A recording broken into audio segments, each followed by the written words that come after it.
अस्सलाम वालेकुम एवरीवन। तो वेलकम है आप सभी का नर्सर एकेडमी में। आज हम एक बहुत ही इम्पॉर्टेंट टॉपिक डिस्कस करने वाले हैं जो कि है हेल्थ इलनेस कॉन्टिनम। ओके, ये कंसेप्ट जो है हेल्थ को एक डायनामिक प्रोसेस की तरह देखता है, मतलब कि एक बदलते हुए प्रोसेस की तरह। डायनामिक मतलब जो चेंज होता है ना। एक हेल्थ को एक डायनामिक प्रोसेस की तरह देखता है जिसमें एक हाई लेवल वेलनेस एक तरफ होती है और दूसरी तरफ जो है वो डेथ होती है। मतलब कि अच्छी सेहत जो है एक तरफ होती है और दूसरी तरफ जो है डेथ होती है। दो एक्सट्रीम एंड्स पे जो है ये चीज़ें होती हैं। तो चलिए स्टेप बाय स्टेप हर एक पॉइंट को डिटेल में समझते हैं ताकि आपका कंसेप्ट जो है वो बिल्कुल क्लियर हो जाए। ठीक है, तो बात करते हैं हेल्थ इलनेस कॉन्टिनम जो है ये क्या होता है। जैसे कि लिखा है यहाँ पे, the health illness continuum is one way to conceptualize a person's level of health. इसका मतलब क्या है कि हेल्थ इलनेस कॉन्टिनम एक कॉन्सेप्चुअल फ्रेमवर्क होता है जो बताता है कि एक इंसान की सेहत किस लेवल पे है। मतलब हेल्थ एक फिक्स्ड स्टेट नहीं होती बल्कि एक कॉन्स्टेंटली चेंजिंग स्टेट होती है, कॉन्स्टेंटली चेंजिंग प्रोसेस होती है।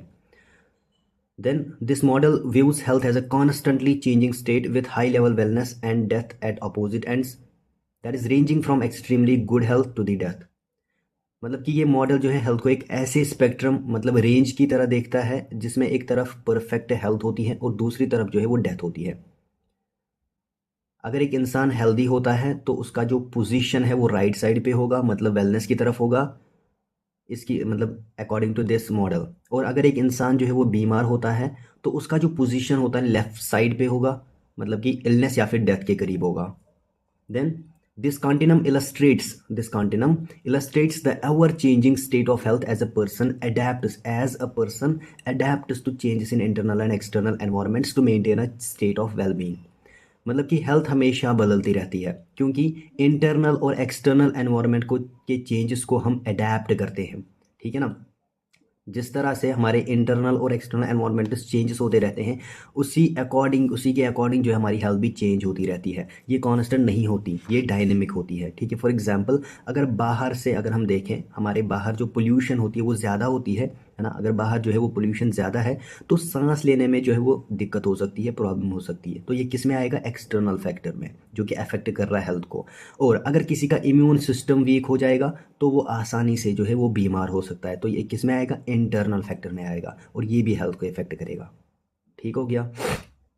देन उसके बाद the individual state of health is one of the continual change. The individual moves back and forth from health to illness and back to the health again. His condition is rarely constant. इसका मतलब क्या है कि इंसान की जो health होती है एक जगह नहीं रुकती, कभी नहीं रुकती, बल्कि हमेशा बदलती रहती है। से फॉर एग्जांपल अगर सुबह एक इंसान बिल्कुल हेल्दी फील कर रहा था पर दोपहर में हेडेक हो गया और फिर जो है वो शाम तक ठीक हो गया, तो उसकी जो हेल्थ होती है वो एक कॉन्टिनम में मूव कर रही है। तो यही कहने का मतलब है इस सेंटेंस का।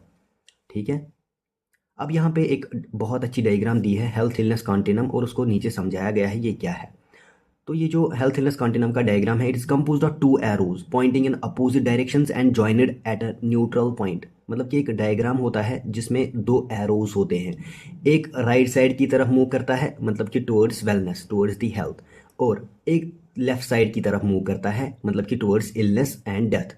ठीक है, अगर एक इंसान अपनी हेल्थ का ध्यान रखेगा तो वो राइट साइड मतलब वेलनेस की तरफ मूव करेगा। लेकिन अगर एक इंसान जो है वो केयरलेस रहेगा तो लेफ्ट साइड की तरफ जो है मूव करेगा, मतलब इलनेस और डेथ की तरफ मूव करेगा। देन यहाँ पे समझाया है कि मूवमेंट टुवर्ड्स वेलनेस मतलब राइट साइड, इनमें भी 3 स्टेप्स में समझाया गया है। मतलब कि क्या कह रहा है, movement to the right arrow मतलब कि towards the wellness has increasing level of health and wellbeing achieved in 3 steps. मतलब कि अगर एक इंसान हेल्थ को इम्प्रूव करेगा तो उसका वेलनेस जो है वो बढ़ेगा। ये 3 स्टेप्स में होता है। पहला, अवेयरनेस, मतलब कि person should be aware towards his health status and does not neglect any warning sign of illness. इसका मतलब क्या है, अगर एक इंसान जो है अपनी हेल्थ के बारे में अवेयर होता है, नॉलेज रखता है, पता रखता है, तो वो बीमारी होने से पहले ही एक्शन ले सकता है ना।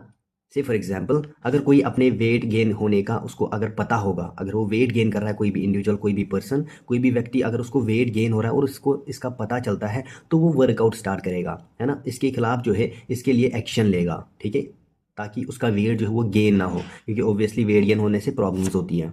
ठीक है, या फिर अगर कोई थोड़ी थकान फील करेगा तो वो रेस्ट करेगा या फिर डॉक्टर से कंसल्ट करेगा। मतलब कि अगर किसी को थकान हो रही है या फटीगनेस आ रही है, वीकनेस आ रही है, तो वो रेस्ट करेगा या फिर डॉक्टर से कंसल्ट करेगा। इसी को कहते हैं अवेयर रहना, अपनी हेल्थ के बारे में जो है वो इन्फॉर्मेशन रखना, अपनी हेल्थ को जो है इसके बारे में अवेयर रहना, अच्छे से जानना कि कहीं उसकी हेल्थ जो है वो डिक्लाइन लेफ्ट साइड की तरफ तो नहीं जा रही है, टुवर्ड्स इलनेस एंड डेथ की तरफ तो नहीं जा रही है। यही होता है अवेयरनेस। देन उसके बाद होता है एजुकेशन दूसरा, मतलब कि person should be educated about the general health issues of the day to day life. मतलब कि हेल्थ इंप्रूव करने के लिए एक इंसान को सही नॉलेज होना बहुत ज़रूरी होती है। अब ये नॉलेज कहाँ से आएगी? ऑब्वियस सी बात है, आजकल तो इसकी कोई कमी नहीं है। मतलब कि न्यूज़ देख सकते हो आप, टेलीविजन पे देख सकते हो, रेडियो यूज़ कर सकते हो, सोशल मीडिया यूज़ कर सकते हो। इनके ज़रिए क्या होगा, हेल्थ इन्फॉर्मेशन आप तक आएगी और आप अपनी हेल्थ के रिलेटेड जो है सारी इन्फॉर्मेशन रख सकते हो और अपने आप का ख्याल रख सकते हो और टुवर्ड्स द राइट साइड आप जो है वो शिफ्ट कर सकते हो। मतलब कि टुवर्ड्स वेलनेस जो है आपकी हेल्थ जो वो चलेगी।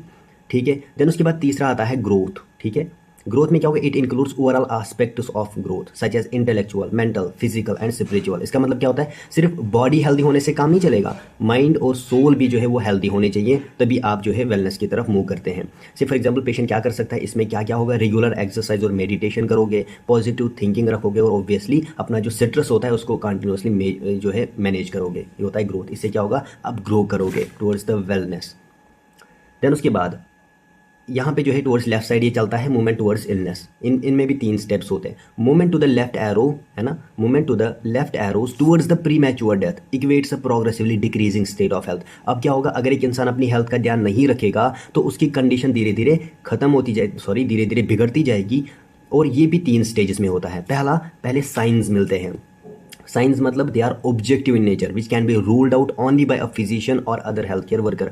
डॉक्टर या नर्स जो सिम्टम्स डॉक्टर या नर्स डायग्नोज कर सकते हैं उन्हें साइंस कहते हैं। से फॉर एग्जांपल इसमें फीवर आएगा, ब्लड प्रेशर का हाई होना मतलब हाइपरटेंशन आएगा, या किसी स्किन रैश का दिखाई देना, ये सारी चीज़ें। ठीक हो गया। देन स्टेप 2 में चलते हैं, वो होता है सिम्टम्स। मतलब कि they are subject to signs which means patient can see or feel them but others can not measure or quantify them. इसका मतलब क्या है? ऐसे सिम्टम्स जो सिर्फ और सिर्फ पेशेंट को फील होते हैं पर डॉक्टर डायरेक्टली मेजर नहीं कर सकता। लाइक फॉर एग्जांपल पेशेंट को थकान हो रही है, फटीगनेस हो रही है, वीकनेस हो रही है, पेशेंट जो है उसकी बॉडी में पेन हो रही है या फिर डिजीनेस फील हो रहा है, ये किसको पता होगा? पेशेंट को पता होगा। ऑब्वियसली डॉक्टर इसको जो है डायरेक्टली पता नहीं लगा सकता, वो नहीं बोल सकता। देन तीसरा स्टेप आता है डिसेबिलिटी। मतलब कि it is the condition of the body or mind impairment that makes it more difficult for the person to do certain activities. मतलब कि एक्टिविटी लिमिटेशन होती है। इसका मतलब क्या है? अगर बीमारी सेवियर हो जाती है किसी भी इंसान में तो इंसान जो है उसका बॉडी या फिर माइंड जो है वो प्रॉपर्ली काम नहीं करेगा। सिर्फ फॉर एग्जाम्पल सिंपल एग्जाम्पल है आपके पास, अगर किसी को पैरालिसिस होता है तो उसका चलना फिरना मुश्किल हो जाता है। दूसरा, अगर किसी को सेवियर डिप्रेशन होता है तो उसके डेली टास्क जो है उसको करना बहुत मुश्किल होता है, डेली का काम वो जो है वो बेचारा नहीं कर सकता जिसको सेवियर डिप्रेशन होता है। तो ये होता है डिसेबिलिटी। देन यहाँ पे जो है इससे कंपेयर क्या है? Treatment paradigm versus wellness paradigm. इसमें क्या होगा? द ट्रीटमेंट पैराडिम मतलब कि drugs, surgery, psychotherapy, herbs etcetera can bring you up to the neutral point, मतलब कि बीच में लाएगा, where the symptoms of disease have been alleviated. ठीक है। मतलब कि अगर एक इंसान जो वो बीमार हो जाता है तो ट्रीटमेंट उसको बीमारी से बाहर निकाल सकता है। से फॉर एग्जांपल अगर किसी को डायबिटीज़ हो जाता है तो इंसुलिन या फिर डाइट कंट्रोल करके उसकी कंडीशन जो है वो न्यूट्रल पे लाई जा सकती है। मतलब कि उसकी कंडीशन जो है वो ठीक हो सकती है। क्योंकि वो लेफ्ट साइड मूव कर रहा था, उसको डायबिटीज़ हो रहा था, हमने क्या किया? हमने ट्रीटमेंट दिया, हमने उसका प्रॉपर डाइट मैनेज किया, तो उसको वापस से हमने जो है वो बीच में लाया न्यूट्रल की तरफ। ठीक है। देन उसके बाद the wellness paradigm on the other hand can be utilized at any point on the continuum and helps to move towards higher levels of wellness. इसका मतलब क्या हुआ? सिर्फ बीमारी का इलाज करना काफ़ी नहीं है बल्कि वेलनेस की तरफ मूव करना भी बहुत ज़रूरी है। अब न्यूट्रल पॉइंट पे तो आता है तो, लेकिन वहीं पे नहीं रुकना है, तो आपको क्या करना है? टुवर्ड्स राइट मूव करना है, मतलब टुवर्ड्स वेलनेस आपने मूव करना है। सिर्फ फॉर एग्जाम्पल मैंने डायबिटीज़ की एग्जाम्पल दी, तो उसमें क्या होगा? हमने इलाज करा, तो सिर्फ डायबिटीज़ का इलाज नहीं करना है बल्कि हेल्दी लाइफस्टाइल अडॉप्ट करना, ताकि फ्यूचर में जो है आपको डायबिटीज़ उसके चांसेस ही ना हो, बिल्कुल नील होने चाहिए। ठीक है। यही होता है towards the health, towards the right side. ठीक है। अब देखना ज़रा, छोटा सा टॉपिक बचा है, that is factors influencing health. मतलब कि कौन कौन से ऐसे फैक्टर्स होते हैं जो कि हमारी हेल्थ पे इफेक्ट डालते हैं। एक इंसान जो है उसकी हेल्थ जो है सिर्फ एक वजह से इफेक्ट नहीं होती, लेकिन बहुत सारे ऐसे फैक्टर्स होते हैं जो मिलकर है ना, कई दफ़ा मिलकर जो है एक पर्सन को या तो हेल्दी बनाएंगे अगर हम उनको बैलेंस्ड वे में रखेंगे, और अगर उनका बैलेंस जो है वो बिगड़ जाता है तो वो एक पर्सन को अनहेल्दी बना सकते हैं। जैसे कि अगर एक पर्सन की अगर मैं बात करूं जो कि जेनेटिक्स का शिकार हुआ है, मतलब कि जेनेटिक्स की वजह से वो डायबिटीज़ का शिकार हुआ है ना, एक पर्सन जिसको डायबिटीज़ हुआ है, लेकिन किस वजह से, जेनेटिक्स की वजह से, उसकी फैमिली हिस्ट्री की वजह से उसको जेनेटिक की वजह से क्या हुआ है, उसको डायबिटीज़ हुआ है। लेकिन अगर यही पर्सन, अगर यही इंडिविजुअल जिसको ये जेनेटिक्स की वजह से डायबिटीज़ हो रहा है, तो अगर ये अपनी लाइफस्टाइल जो है वो अच्छी करेगा, अपनी लाइफस्टाइल में सुधार रहेगा, तो क्या होगा, उसकी डायबिटीज जो है वो कंट्रोल में रहेगी। इसी तरीके से अगर कोई फाइनेंशियली स्ट्रांग होगा, है ना, उसके पास बहुत पैसा होगा, लेकिन क्या होगा कि अगर वो अनहेल्दी फूड खा लेगा, अनहेल्दी फूड लेगा, सीडेंटरी लाइफ फॉलो करेगा, तो उसकी जो हेल्थ है वो क्या होगी, खराब हो सकती है। मतलब कि हेल्थ जो है एक मल्टी डायमेंशनल कंसेप्ट होता है जो कई फैक्टर्स से मिलकर बनता है। तो चले इन फैक्टर्स को हम एक एक करके डिटेल में समझते हैं।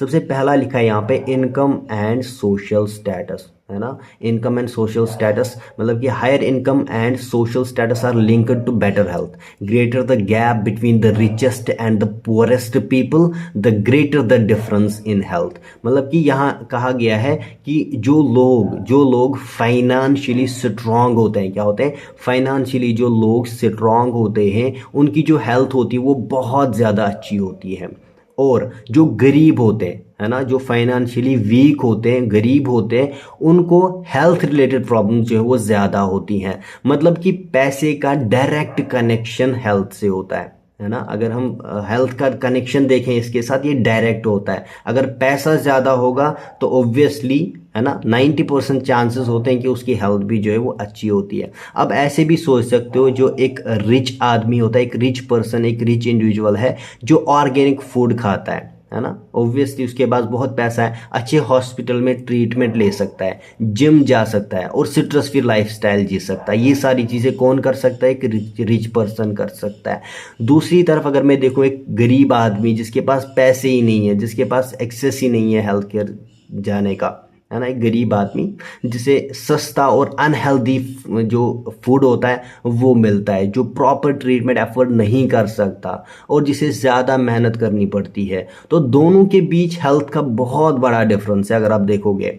ठीक है, इसी वजह से सोसाइटी में जो रिचेस्ट और पुअरेस्ट लोग होते हैं उनकी हेल्थ में सबसे ज़्यादा गैप देखा जाता है। तो यहाँ पता चला कि जिनके पास ज़्यादा फाइनेंशियल स्टेटस होगा वो ज़्यादा जो है हेल्दी होंगे, और जो गरीब होंगे उनकी हेल्थ जो है वो अफेक्ट होती है। ठीक है, देन दूसरा होता है education. Obviously lower education levels are linked with poor health, more stress and lower self confidence. जितना ज़्यादा एजुकेटेड पर्सन होगा, जितना ज़्यादा ज्ञान होगा, उतनी हेल्थ जो है वो अच्छी होगी, ये माना जाता है। अगर एक इंसान एजुकेटेड होगा तो वो हाइजीन मेंटेन करेगा, ऑब्वियसली इन्फेक्शन से बचेगा, न्यूट्रिशियस फूड खाएगा और बीमारियों से बचने के लिए प्रॉपर प्रिवेंटिव मेजर्स लेगा, क्योंकि उसको पता है, उसको नॉलेज है। लेकिन पर अगर किसी ने पढ़ाई नहीं की, अगर कोई अनएजुकेटेड रहा, तो हो सकता है वो बेसिक हेल्थ प्रैक्टिसेस नहीं समझेगा, जैसे सफाई रखना, है ना, क्लीनलीनेस, एक्सरसाइज करना, या किसी बीमारी के सिम्टम्स पे डॉक्टर के पास जाना। अगर ऐसे भी सोच सकते हैं, एक एजुकेटेड और एक अनएजुकेटेड आदमी जो होता है, इनका लाइफस्टाइल अगर हम देखें, एजुकेटेड इंसान फास्ट फूड से बचने की कोशिश करेगा, लेकिन अनएजुकेटेड इंसान, जो अनएजुकेटेड पर्सन होता है, सिर्फ टेस्ट के बेसिस पर, आपको खुद भी पता होगा, आपने जो है ऑब्जर्व किया होगा, आपने एक्सपीरियंस किया होगा, उसके बेसिस पर खाना खाएगा कि उसको मज़ा आ रहा है, टेस्ट आ रहा है। इसी वजह से पढ़ाई लिखाई जो है इसका हेल्थ पर बहुत बड़ा इम्पैक्ट होता है ना। जो एजुकेटेड होगा उसको पता है कौन सी चीज़ें हेल्थ को मेरी अफेक्ट करेंगी, और वो चीज़ें नहीं खाएगा। और अनएजुकेटेड पर्सन क्या है, उसको जिसमें टेस्ट आएगा वो ज़्यादा खाएगा, और जिसमें उसको टेस्ट नहीं आएगा, अगर वो भले ही वो अच्छी होगी, वो नहीं खाएगा। ठीक है, देन उसके बाद तीसरा है यहाँ पे physical environment, safe water and clean air, healthy work places, safe houses, communities and roots all contribute to good health। यानी कि हम जिस एनवायरनमेंट में रहते हैं वो हेल्थ को डायरेक्टली इम्पैक्ट करता है। अगर पानी पोल्यूटेड है, हवा में ज़्यादा पोल्यूशन है, काम करने की जगह अनसेफ है, या घर और जो सड़कें होते हैं, रोड्स होते हैं, वो प्रॉपर मेंटेन नहीं है, तो हेल्थ प्रॉब्लम जो है होने के चांसेस जो है वो ज़्यादा बढ़ जाते हैं। फॉर एग्जांपल के तौर पे अगर एक आदमी, अगर एक पर्सन, अगर एक इंडिविजुअल, ठीक है, एक पोल्यूटेड शहर में रहता है, एक पोल्यूटेड सिटी में रहता है, तो उसको लंग डिजीज़ होने के चांसेस जो है ज़्यादा होते हैं। वहीं पर अगर मैं उन लोगों की बात करूं जो गांव या पहाड़ी शहरों में रहते हैं, जहां हवा फ्रेश होती है, उनकी हेल्थ जो है वो बेटर होती है ऑब्वियसली, है ना। जहां एयर फ्रेश होगा तो ऑब्वियसली हेल्थ भी अच्छी होगी। ऑक्सीजन जो है बेसिस होता है हमारी हेल्थ के लिए। इसी तरह अगर कोई कंस्ट्रक्शन वर्कर होता है और बिना सेफ्टी के काम कर रहा है ना, कोई मास्क वास्क नहीं लगा रहा, अपनी प्रोटेक्शन नहीं कर रहा, तो उसको इंजरी होने के चांसेस जो हैं वो रिस्क ज़्यादा होते हैं। इसलिए अच्छा एनवायरनमेंट हेल्थ के लिए बहुत ज़रूरी होता है, ठीक है। देन उसके बाद चौथा आता है employment and working conditions. Means कि people in employment are healthier obviously, particularly those who have more control over their working conditions. मतलब कि अगर एक इंसान के पास अच्छी नौकरी है ना, अच्छा काम कर रहा है, तो उसकी हेल्थ जो है वो बेटर होती है। इसका रीज़न ये है कि उसको फाइनेंशियली जो है वो स्टेबल होता है, फाइनेंशियल स्टेबिलिटी मिलती है, स्ट्रेस कम होता है और वो हेल्थ रिलेटेड चीज़ों का ध्यान रख सकता है। लेकिन अगर जॉब स्ट्रेसफुल होगी, उसको ऐसी जॉब है जो उसको कंटिन्यूसली स्ट्रेस, उस पर फोर्स है, उसके दिमाग पे जो है बहुत ज़्यादा मतलब कि स्ट्रेस डाल रही है, वर्कलोड ज़्यादा है, या वर्किंग कंडीशंस ख़राब है, तो उसका जो है हेल्थ जो है उस पर नेगेटिव इफेक्ट पड़ेगा, ठीक है ना। फॉर एग्जाम्पल के तौर पे एक आईटी प्रोफेशनल जो ऑफिस में काम करता है ना, आईटी कंपनी के ऑफिस में काम करता है, तो क्या होगा, और वो अपनी हेल्थ का ध्यान रख सकता है ना, ऑब्वियसली ऑफिस में काम करता है, हेल्थ का अच्छे से ध्यान रख पाएगा, ठीक है। तो उसकी हेल्थ एक डेली वेज वर्कर के कंपैरिजन में अगर मैं देखूं तो बेटर होगी ऑब्वियसली।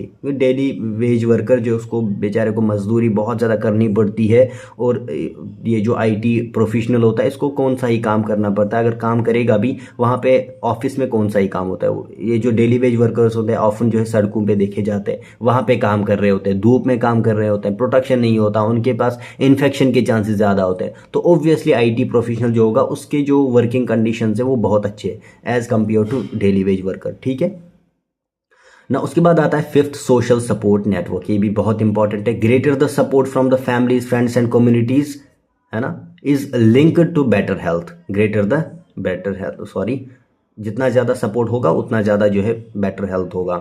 अगर किसी इंसान के पास, है ना, मतलब कि अगर किसी इंसान के पास स्ट्रॉन्ग सपोर्ट सिस्टम होगा, है ना, तो उसकी हेल्थ भी जो है वो बेटर होती है। मतलब कि अगर फैमिली और दोस्तों का सपोर्ट मिलता है एक पर्सन को, एक इंडिविजुअल को, तो स्ट्रेस और मेंटल हेल्थ इश्यूज जो है वो कम होते हैं। बहुत ज़्यादा चांस होते हैं कि उसको स्ट्रेस होता ही नहीं या बहुत कम होता है।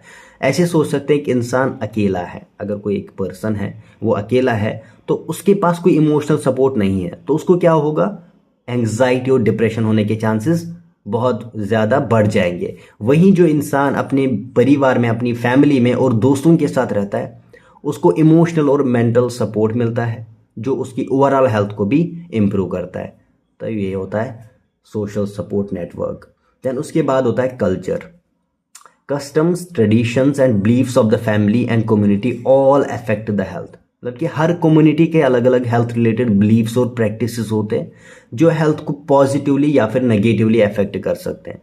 कई जगह लोग जो है घरेलू उपचार जो होते हैं और हर्बल मेडिसिन्स को प्रेफर करते हैं जो हेल्थ के लिए अच्छे हो सकते हैं ऑब्वियसली, पर कई जगह सुपरस्टिशंस की वजह से लोग जो है मॉडर्न ट्रीटमेंट नहीं लेते जो उनके हेल्थ के लिए डेंजरस हो सकता है। फॉर एग्जाम्पल के तौर पे कुछ कम्युनिटीज़ में वैक्सीन नहीं लगवाना जो है ये इसका रिवाज होता है। मतलब कि वहाँ पे वैक्सीनेशन कराना, मतलब कि बोलते ये अच्छा नहीं है, नहीं करवाने देते वैक्सीनेशन, ठीक है। तो जिससे क्या होगा, वहाँ के लोग जो हैं उनमें बीमारियां होने के चांसेस बहुत ज़्यादा बढ़ जाते हैं। ऑब्वियसली वैक्सीनेशन क्या है, फ़ायदेमंद है, हमें पता है, we as a nursing professional, as a doctor, हमें पता है कि जब हम वैक्सीनेट करते हैं तो बीमारी होने से पहले ही हम उसको प्रिवेंट कर सकते हैं, ठीक है ना। जैसे कोविड-19 का वैक्सीन हम बनाते हैं, है ना, बहुत सारे वैक्सीन हम लेते हैं ना, तो क्या होगा, इससे बीमारियां होने के चांसेस कम होते थे। लेकिन इन कम्युनिटीज़ में कई कम्युनिटीज़ ऐसी होती हैं जिनमें वैक्सीन नहीं लगाने देते, इसका रिवाज ही नहीं होता। तो क्या होगा, इनमें जो है ये भी इस पे हमारी हेल्थ पे डायरेक्टली अफेक्ट करता है, ठीक है। देन उसके बाद आता है, आजकल ये जो है कम कम हो रहा है, क्योंकि पर्सन ज़्यादा एजुकेटेड, जितना पर्सन ज़्यादा एजुकेटेड होगा उतना ज़्यादा जो है उसको पता लगेगा कि हेल्थ को कौन सी फैक्टर जो है अफेक्ट करते हैं, फिर रिवाज वहाँ पे नहीं चलते। अगर एक पर्सन है उसको हेल्थ अफेक्ट हो रही है तो वो ऑब्वियसली वहाँ पे फिर रिवाज नहीं चलता, ठीक है ना, डॉक्टर जो कहता है मानना पड़ता है। देन उसके बाद आता है 7th, genetics. Inheritance plays a part in determining life span, healthiness and the likelihood of developing certain illnesses. Health जो है सिर्फ लाइफस्टाइल और एनवायरनमेंट से नहीं बल्कि जेनेटिक्स से भी जो है वो ऑब्वियसली डिसाइड होती है, ठीक है। अगर किसी के पेरेंट्स को डायबिटीज़ या फिर हार्ट डिजीज़ होती है तो उसके बच्चों में भी ये जो है होने के चांसेस जो हैं वो बढ़ जाते हैं। वही अगर फैमिली हिस्ट्री स्ट्रांग होती है, मतलब कि फैमिली हिस्ट्री में कोई भी डिजीज़ नहीं होती, तो लाइफ स्पैन और हेल्थ भी जो है वो अच्छी रह सकती है ऑब्वियसली। पर इसका ये मतलब हरगिज़ नहीं है कि अगर किसी को जेनेटिक डिजीज़ का रिस्क है तो उसको बीमारी होनी ही है। हेल्दी लाइफस्टाइल जो है अडॉप्ट करके रिस्क को हम ऑब्वियसली कम कर सकते हैं, इसको कम किया जा सकता है। अगर किसी को फैमिली हिस्ट्री में कोई फॉर एग्जांपल डायबिटीज़ है, लेकिन इससे पहले भी मैंने बात करी, तो क्या होगा, उसके अगर उसका लाइफस्टाइल हम ठीक करेंगे तो वो उसको हम ठीक करा सकते हैं। देन उसके बाद आता है health services. The access and use of services that prevent and treat diseases influences health of an individual. मतलब कि अगर किसी को अच्छी हेल्थ केयर सर्विसेज मिल रही हैं तो उसकी जो हेल्थ होती है वो बेटर होगी ऑब्वियसली। जहां हॉस्पिटल और डॉक्टर जो है इजीली अवेलेबल होते हैं वहां लोग जो है वो ज़्यादा हेल्दी होते हैं, पर जहां हेल्थ फैसिलिटीज़ नहीं होती वहां बीमारियां सीरियस हो सकती हैं ऑब्वियसली, ठीक है।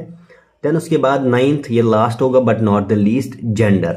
Man and women suffer from different types of diseases at different ages of their life. सही है, जो मेल्स होते हैं और फीमेल्स होती हैं ये जो है अलग अलग हेल्थ इश्यूज से अफेक्ट होते हैं, है ना, हेल्थ इश्यूज से, बहुत सारे डिजीज कंडीशन से अफेक्ट होते हैं।